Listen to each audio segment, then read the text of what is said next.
अत-तरगीब व तरहीब में हदीस है, हाफिज मुंजरी अलैहि रहमा ने इसको लिखा है। नबी पाक सल्लल्लाहु अलैहि वसल्लम तशरीफ फरमा थे। ऐसे सख्त अल्फाज ना अहादीस में बड़े कम मिलते हैं। तवज्जो है मेरे दोस्तों, इस तरह के अल्फाज अहादीस के अंदर ज़रा कम मिलते हैं, थोड़े मिलते हैं। लेकिन अत-तरगीब व तरहीब में ये रवायत मौजूद है। हज़रत अनस बिन मालिक रज़ी अल्लाह तआला अन्हु से मरवी फरमाते, हुजूर तशरीफ फरमाते, ढेर सारे सहाबा जलवा फरमाते। अचानक अल्लाह के रसूल ने फरमाया, अचानक फरमाया, जिसका कोई रिश्तेदार उससे नाराज है या जिसने अपने किसी रिश्तेदार को नाराज किया हुआ है वो उठे और मेरी महफिल से चला जाए। इतनी बड़ी बात रहमतल लिल आलमीन नबी ने फरमा दी। फरमाया, जिसका कोई रिश्तेदार नाराज है, जिसने किसी रिश्तेदार को नाराज किया है, वो उठे और मेरी महफिल से वो चला जाए, रुखसत हो जाए। एक सहाबी उठे, थोड़ी देर के बाद वापस आए तो सहाबा कहते हैं, हमने सवाल नहीं किया लेकिन हमारी नजरें सवाली थी। हमने लफ्जों से सवाल नहीं किया लेकिन हमारी नजरें सवाली थी। गोया मुझसे पूछना चाहते थे कि साहब आप कहां गए, क्यों देर से आए। हुजूर ने जब फरमाया तो सिर्फ आप ही उठे। तो वो सहाबी कहने लगे, मेरी खाला मुझसे नाराज थी। जब महबूब पाक ने फरमाया ना, जिसने किसी को नाराज किया वो निकल जाए, तो मेरे दिल में ख्याल आया, अगर यहां ही बैठने को जगह नहीं मिल रही फिर दुनिया में मिलेगी कहां। अगर यही मौका नहीं मिल रहा तो कहां मिलेगा। तो मैं चला गया खाला के पास, उसे मना के राजी करके आया हूं। कहते जब उन्होंने बताया तो मेरे रसूल पाक अलैहिस्सलाम ने रिजल्ट अनाउंस किया। नबी पाक सल्लल्लाहु अलैहि वसल्लम ने वजाहत फरमाई, फरमाया सुनो, जहां को रिश्ते तोड़ने वाला मौजूद होता है, जहां कोई एक भी रिश्ते तोड़ने वाला मौजूद होता है, वहां अल्लाह की रहमत का नुज़ूल नहीं होता, वहां से अल्लाह की रहमत रूठ जाती है। लिहाजा मैंने कहा कि उठ के चले जाओ, इसलिए कि हम जहां बैठे हैं वहां अल्लाह की रहमतें बरसेंगी। और अगर तुम रिश्ते तोड़ोगे, हमारे यहाँ सबसे पहली मनसूबाबंदी करीबी रिश्तेदारों के बारे में होती है।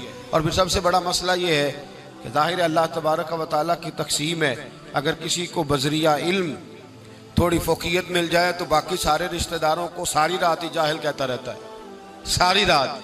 हालांकि उससे सवाल अगर ये पूछा जाए कि भाई वो तो जाहिल थे, तूने इल्म देने में क्या मेहनत की, तूने उनके सामने दीन पेश करने में क्या जद्दोजहद की। मेरे रसूल पाक सल्लल्लाहु अलैहि वसल्लम तो 23 साल मेहनत फरमाते रहे और बिल आखिर महबूब पाक अलैहिस्सलाम के रिश्तेदार सबसे सख्त चचा अबू जाल ही था ना, उसके भी बच्चे कलमा पढ़ के मुसलमान हो गए।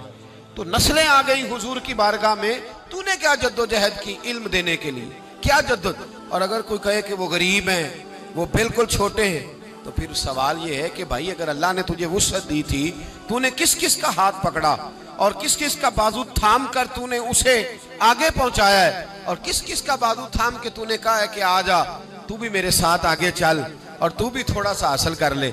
हमने तो यही देखा है इल्ला माशाअल्लाह कि अगर कोई रिश्तेदार आगे निकल गया तो उसने गरीबों को रिश्तेदार ही मानना छोड़ दिया।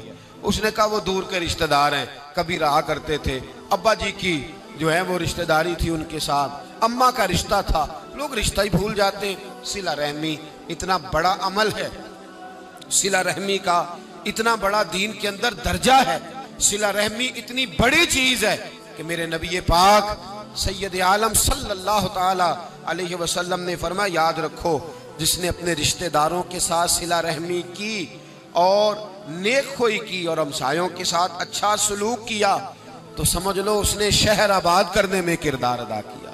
ये लोग आबादी, ये काम शहरों को आबाद करेगा, इसकी वजह से शहर आबाद होगा, इसकी वजह से बस्तियां आबाद होंगी। और अगर लोग रिश्ते तोड़ेंगे, नाते तोड़ेंगे, ताल्लुकात तोड़ेंगे, हमारे यहाँ तो अब डॉक्टर आ गए मैदान में, नई से नई दास्तां, कहते कजन मैरिज ना करो, उसके अंदर बच्चे बीमार पैदा होते हैं। करीबी रिश्ते, एक नस्ल के आपस में रिश्ते ना करो। मुझे बतलाइए, सैयदा फातिमा और मौला अली करमल्लाहु ताला वजहुल करीम का रिश्ता करीबी नहीं था?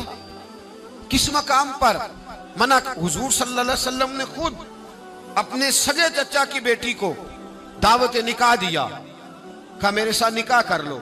अगर इसके अंदर कहीं भी कोई कमी होती, किसी जगह भी कोई इसमें नुकसान होता, तो क्या अल्लाह के रसूल कहीं ऐसी चीज का हुक्म दे सकते थे जिसमें उम्मत का जरा सा भी नुकसान होता? कोई ऐसी चीज रिश्तों को दूर करने के लिए नहीं। और हमारे लोग ऐसे हैं, महज़अल्लाह वो डॉक्टर की बात सुन के आते हैं तो समझते अल्लाह जाने पता नहीं क्या उसने बात सुना दी। हालांकि डॉक्टरों की तहकीक तो रोज बदलती है भाई। कल वो कुछ कह रहे थे, आज वो कुछ कह रहे हैं, परसों वो कुछ कहेंगे। उनकी तो तहकीक बदलती है, रिसर्च बदलती है। कभी ये वाले टांके लगते थे, अब ये वाले टांके लगेंगे। परसों सर्जरी का अंदाज और था, आज और है।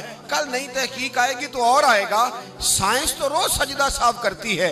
ये मेरे महबूब हैं जो शब को कह दिया, जो दिन को कह दिया दिन है तो दिन निकल आया, और जो शब को कह दिया शब है तो रात हो के रही।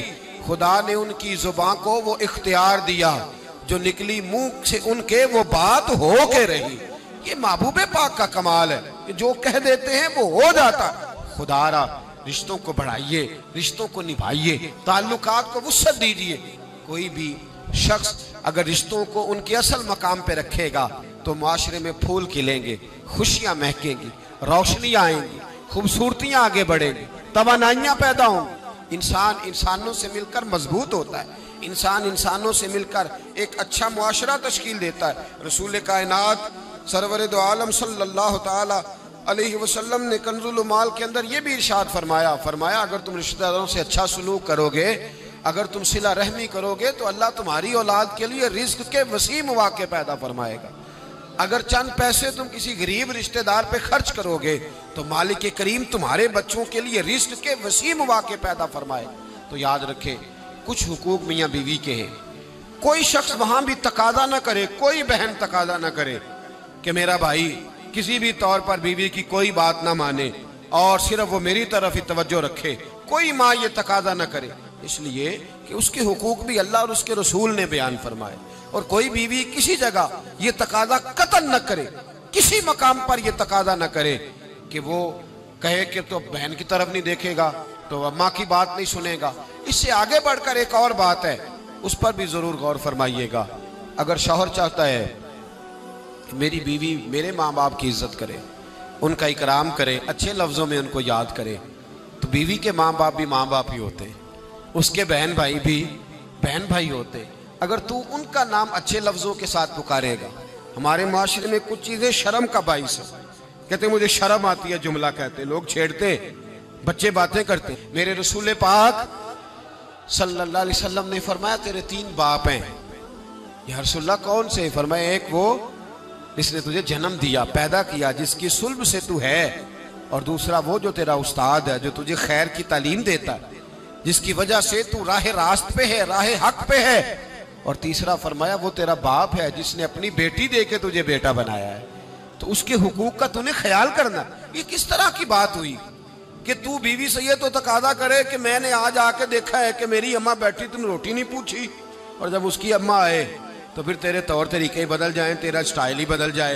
तू उनका नाम ले तो या तो तेरे लबों पर तंजिया हंसी हो या तेरे जुमलों के अंदर सख्तपन हो।